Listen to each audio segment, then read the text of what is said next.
श्री रामचंद्राय नमः। श्री रामदूताय नमः। श्री रामभद्राय नमः। नमो राघवाय।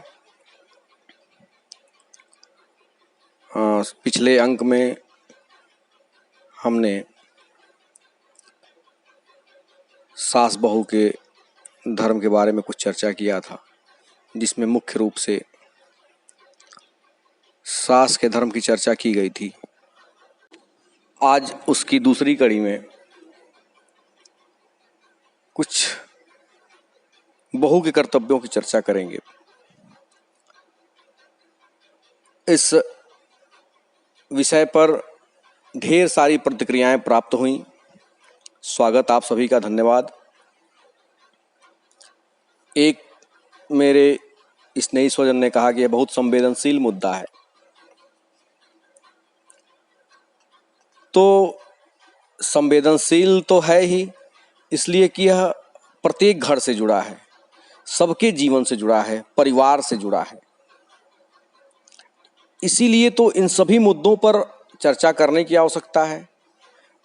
हम अपने अपने कर्तव्यों को भूलते जा रहे हैं, अपने अपने धर्म को भूलते जा रहे हैं, जिससे परिवार में विघटन की स्थिति पैदा हो गई है।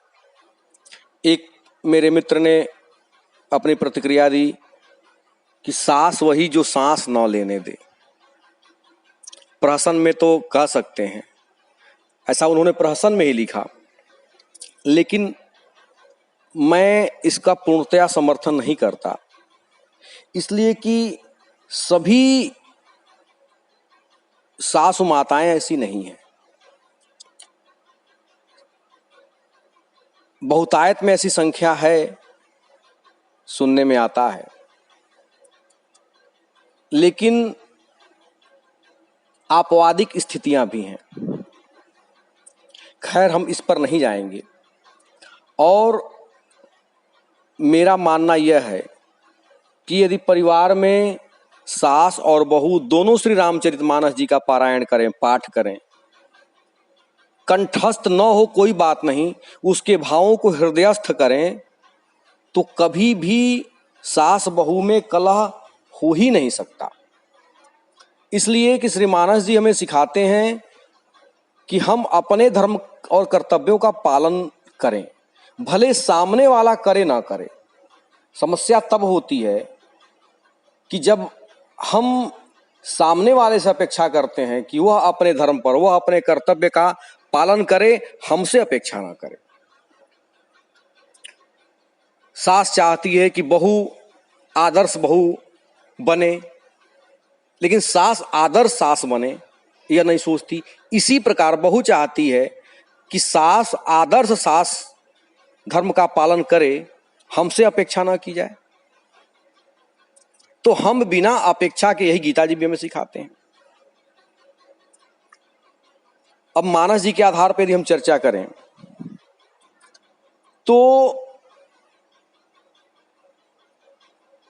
यदि मां कौशल्या आदर्श सास का स्वरूप प्रस्तुत करती हैं, तो वहीं जो सास का दूसरा स्वरूप है, जो वर्तमान समय में प्रचलित है, जिस पर हम कटाक्ष करते हैं, अथवा तो जिस पर मेरे मित्र ने कहा कि सास वही जो सांस न लेने दे, इस स्वरूप को प्रस्तुत करती हैं श्री मानस जी में मां कैकेयी।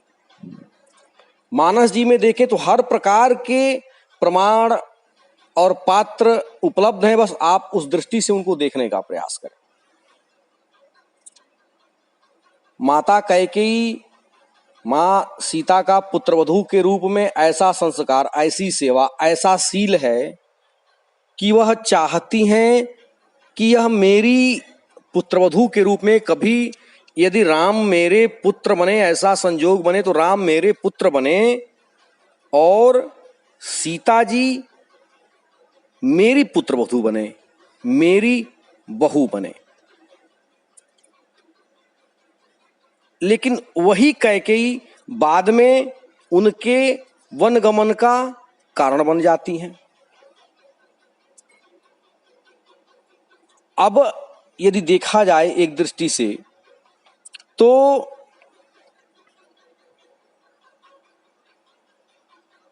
आज की बहू यदि होती और कोई सास उसे वन के लिए वल्कल वस्त्र ले आकर के सामने रख दे तो महासंग्राम हो जाएगा। परंतु सीता जी एक शब्द भी मां कैकेयी के प्रति नहीं कहती हैं।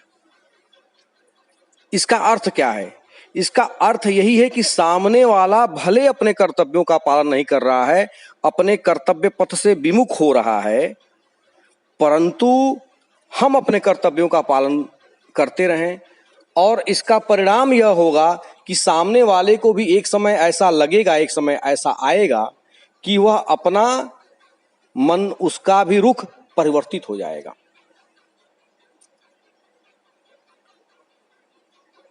किसी भी कन्या को विवाह के समय यह संस्कार देने का जो देने की प्रक्रिया है, यह जिम्मेदारी, यह रिस्पॉन्सिबिलिटी उसके माता पिता की है। जब कई इसके पिछले बार भी हम कह चुके हैं कि जब विदाई होती है तो शिक्षा दी जाती है मां सीता को मिथिला में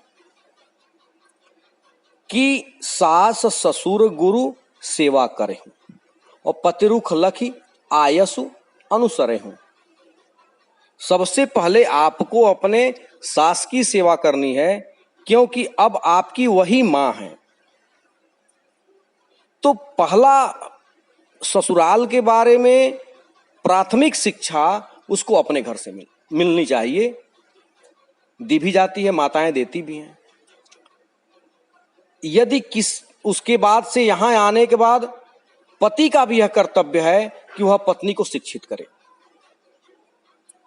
भगवान राम भी वनगमन के समय मां सीता को शिक्षा देते हैं कि एहिते अधिक धर्म ही दूजा, सादर सासु ससुर पद पूजा। सादर शब्द का यूज किया कि सास ससुर की सेवा करने से बड़ा कोई धर्म नहीं है, और वह सेवा सादर अर्थात आदर सहित होना चाहिए, बोझ मानकर नहीं होना चाहिए। आजकल बहुधा बहुएं सेवा करती हैं तो ऐसा लगता है कि उनके ऊपर एक बहुत बड़ा बोझ रख दिया गया है। नहीं, सादर सास ससुर पद पूजा, आदर सहित। और ये इसका अक्षरशः पालन मां सीता करती है, और उनके पालन का ही यह देन है कि कौशल्या तो कौशल्या, मां कैकेयी भी उनके सेवा की मुरीद हैं और कह पड़ती हैं कि हो ही राम सिय पूत पतो हूं, जौभिद देहि जनक कर, जौभिद देहि जन्म फिर मोहूं, तो हो ही राम सिय पूत पतो। यदि पुनः मुझे दूसरा जन्म मिले तो मुझे राम और सीता पुत्र और पुत्रवधू के रूप में चाहिए। तो यह उनके सील का देन है, और यह संस्कार उनको जनक से, मां सुनैना से और राम जी से मिलता है। तात्पर्य यह है कि यदि कोई बहू अपने धर्म से च्युत है, आदर्श धर्म का पालन नहीं कर रही है, अथवा कुमार्ग पर जा रही है अपने सास ससुर के प्रति, तो कहीं ना कहीं यह उसके अपने मायके के संस्कारों की देन है। माता पिता द्वारा शिक्षा नहीं दी गई है, और यहां पर उसके पति द्वारा भी उसको शिक्षित नहीं किया जा रहा है। तो यदि बहु धर्म को हम देखें, पुत्रवधू धर्म को देखें, तो मां सीता से अधिक आदर्श पुत्रवधू का लक्षण हमें कहीं अन्यत्र नहीं दिखाई देगा श्री मानस जी के आलोक में।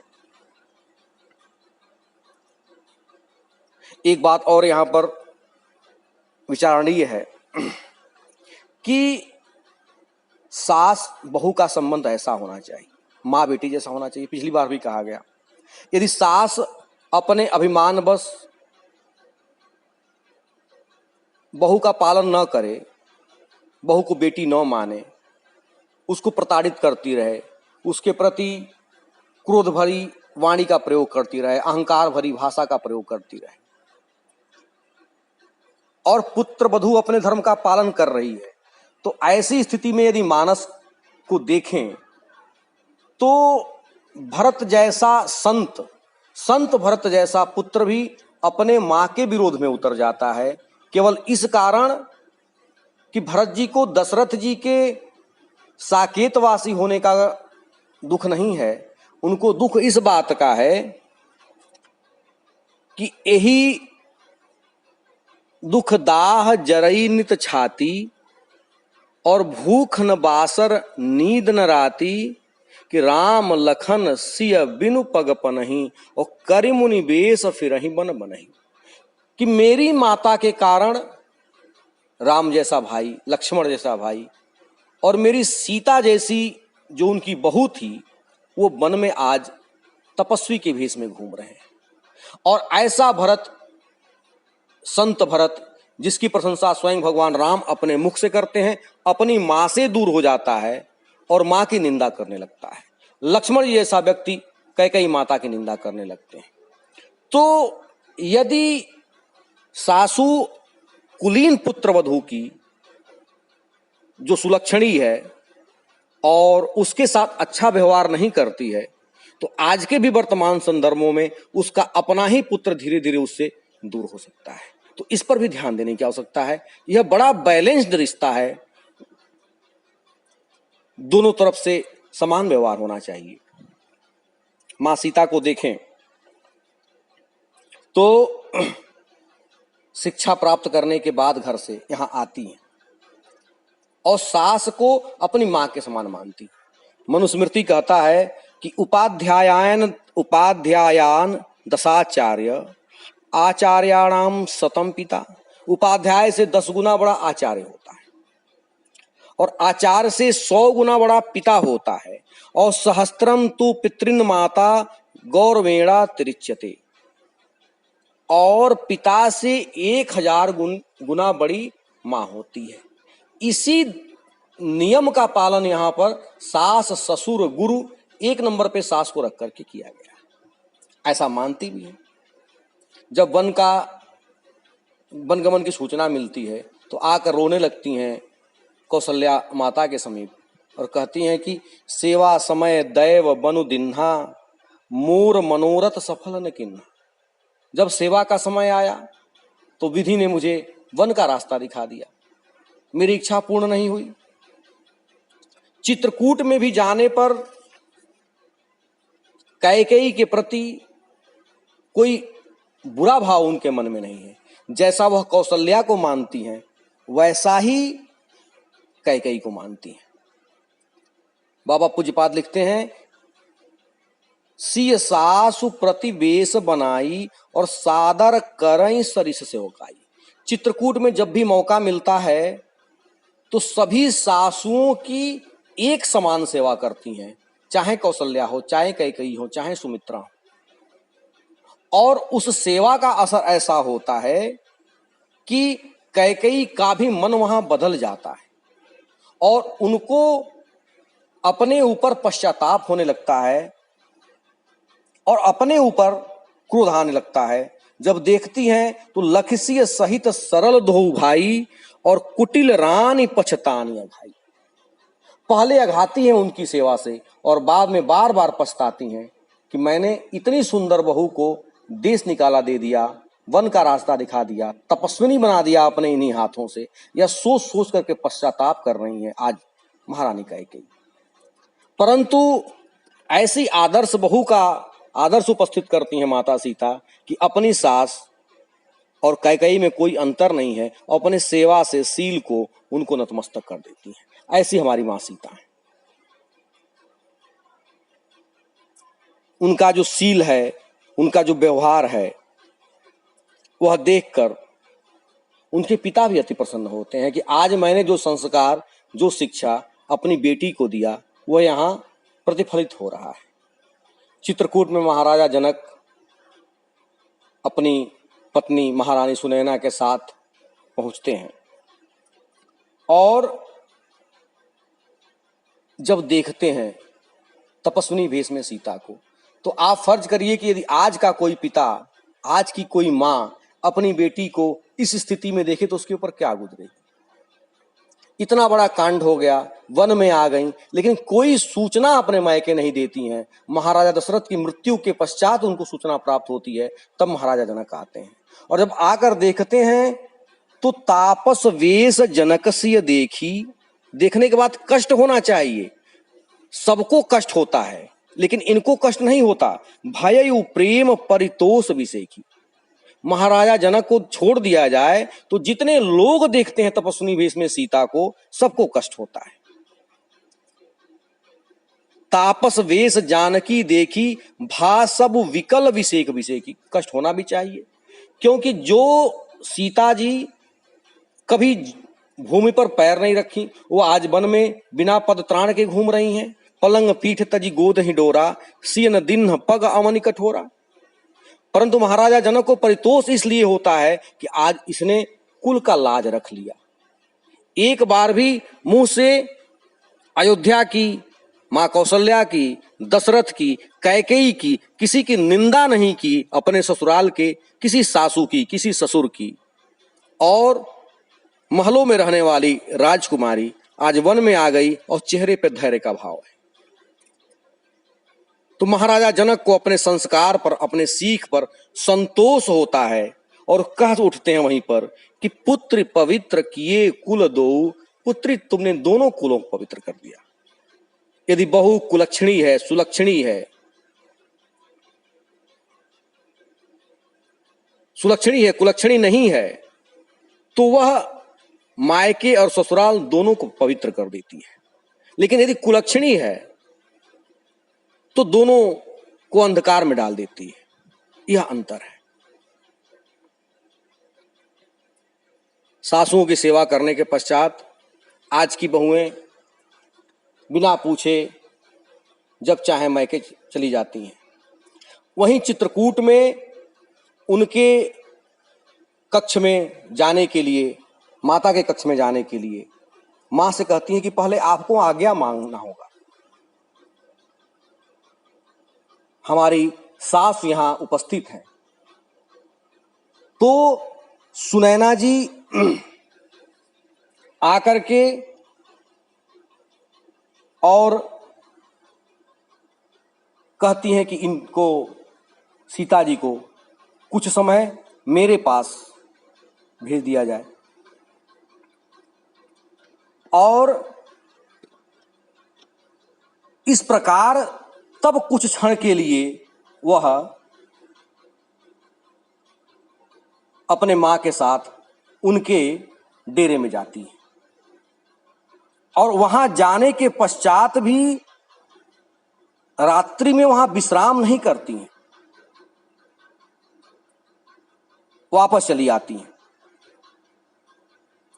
धैर्य धारण रखती हैं। जाने के पश्चात देख करके माताएं विकल हो जाती हैं, लेकिन धैर्य रखती हैं। सियपि तु मातु स्नेह बस, विकल न सकी संहारी, और धरन सुता धीरज धरेऊ, समय सुधरम विचार। उनको लगता है कि यदि मैं यहां पर धैर्य खो दूंगी तो मेरी मां है, मेरे पिता हैं, यह रोने लगेंगे। और इस प्रकार धैर्य धारण करती हैं और उनको भी धैर्य रखती हैं कि यह किसी हमारे सासू के कारण ऐसा नहीं है, कैकेयी के कारण ऐसा नहीं है, यह दैव के कारण है। और 14 वर्ष के बाद यह समय बीत जाएगा और सब ठीक हो जाएगा। सेवा समय दैव बनुदिन्हा, दैव की बात कही गई है। दैव उसको कहते हैं कि जिसके विषय में कभी कुछ सोचा न गया हो, यदि वैसा हो जाता है तो उसको हम दैवकृत कहते हैं, एक्ट ऑफ गॉड कहते हैं। तो सारा दोष दैव के ऊपर डाल देती हैं, न कि अपने सासू माता कैकेयी के ऊपर डालती हैं। और यही कारण है कि कैकेयी उनके शील स्वभाव से बार बार पछताती हैं। कुटिल रानी पछतानी अघाई। सभी सासुओं को सेवा के बस में कर लेती हैं। सिय सासु सेवा बस किन्ही। सुमंत्र जी जब छोड़ के लौटने लगते हैं तो कहती हैं कि आप मेरी तरफ से जाकर के महाराजा दशरथ को, महारानी कौशल्या को प्रणाम करिएगा, उनको समझाइएगा। सास ससुर सन मोरी हुती विनय करीब करी पाए, और मोर सोच जनि करिए कछु मैं बन सुखी सुभाए।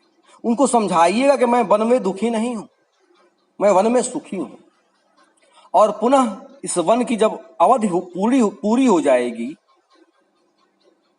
तब मैं लौट आऊंगी। 14 वर्ष के वन की अवधि जब पूरी होती है तो लौटने के पश्चात भी अपने सास ससुर सबकी सेवा में संलग्न हो जाती हैं। उत्तरकांड में बाबा लिखते हैं कि निजकर गृह परिचर्या करई, रामचंद्र आयसु अनुसरई, कौशल्यादि सासु गृह माही, और सेवई सभनि मान मदनाई। बड़ी विलक्षण बात है। सभी सासुओं की सेवा करते हैं, सभी अर्थात उसमें कौशल्या जी भी हैं, सुमित्रा जी भी हैं और माता कैकेयी भी हैं। कहीं उनके मन में लेस भी नहीं है कि मैंने कैकेयी के कारण वन पाया है। यह आज की बहुओं के लिए एक बहुत बड़ा आदर्श है और शिक्षा है। आज की सास तो अगर जो कुछ कुटिल भी कह दे तो बहू रूठ जाती है, बात नहीं करती है, और क्षण क्षण की सूचना दूरभाष मोबाइल के माध्यम से मायके पहुंचती रहती है, परंतु सीता माता कोई सूचना नहीं पहुंचाती। वन में आ गई, इतना बड़ा कांड हो गया, कोई सूचना नहीं गई। रात्र में रुकने के लिए सुनैना माता चित्रकूट में कहती हैं, लेकिन वहां भी नहीं रुकती हैं, संकोच बस कह नहीं पा रही हैं। कह न सीय सकुचि मन माही, यहाँ बसब रजनी फल नाही। इसलिए कि महारानी सुनैना का जो डेरा है उसमें कुछ राज्योचित व्यवस्था है और यह वन में है, तो इनको तपस्वी वेश में रहना है, भूमि पर शयन करना है। कह नहीं पा रही हैं कि मेरे पति इस समय तपस्या में रत हैं, वन में हैं, वनवासी हैं, तो हमारा जो आहार व्यवहार है वो वनवासी जैसा होना चाहिए, और मुझे केवल आपसे मिलने के लिए मेरी सासू माँ ने आज्ञा दिया है, अतः सकुचाती हैं। और इस प्रकार रात्रि में अपनी माँ के पास नहीं रुकती हैं। आजकल की कन्याएं मायके जाती हैं और वहां से संदेशा आने लगता है, एक दिन के लिए जाती हैं, एक सप्ताह हो जाता है। तो लखी रुख रानी जनायऊ राऊ, और हृदय सराहत सील सुभाऊ। फिर माता सुनैना जनक जी से कहती हैं और इनको वापस इनके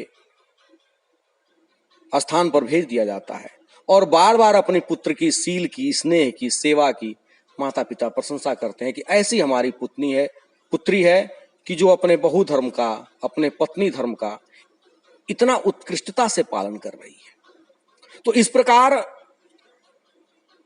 14 वर्ष की अवधि पूरी होने के पश्चात भी जब आती हैं तो कौशल्यादि सासु गृह माही, सेवई सभनि मान मद नाही।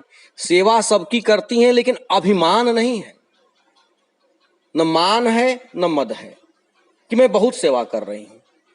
आजकल की बहुएं थोड़ा भी सेवा करती हैं तो उनके मन में अहंकार आ जाता है कि इस संसार में मुझसे अधिक सेवा करने वाला कोई नहीं है अपने सासू माता का।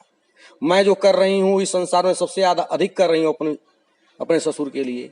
लेकिन घर की जितनी परिचर्या है निज कर गृह परिचर्या करें, अपने हाथों से करती हैं, भोजन बनाती हैं। महारानी हैं, कितने दास दासियां, सेवक सेविकाएं, परिचर महल में हैं, लेकिन जो सेवा सासू के प्रति है, ससुर के प्रति है, ससुर तो है नहीं लेकिन वशिष्ठ जी ससुर के प्रति हैं, वह अपने हाथों से करती हैं, और अहंकार का, मान का, मद का मन में कहीं लेस नहीं है।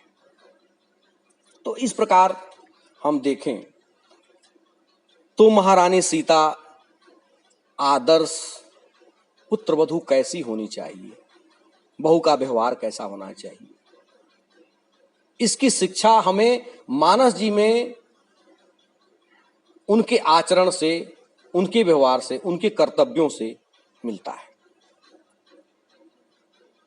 और उनकी इसी कीर्ति, इसी शिक्षा के कारण बाबा अयोध्या कांड के 287वें दोहे के अंतर्गत लिखते हैं कि गंग अवनिथल तीन बड़ेरे, यही कि ये साधु समाज घनेरे। गंगा जी तो केवल, ऐसा कहा गया है, ऐसा हम सब जानते हैं कि भारत में 3 स्थानों को ही मुख्य रूप से महत्वपूर्ण बनाती हैं, महत्ता प्राप्त है, जैसे कि हरिद्वारे प्रयागे च गंगा सागर संगमे और सर्वत्र दुर्लभा गंगा त्रय स्थाने विशेषतः।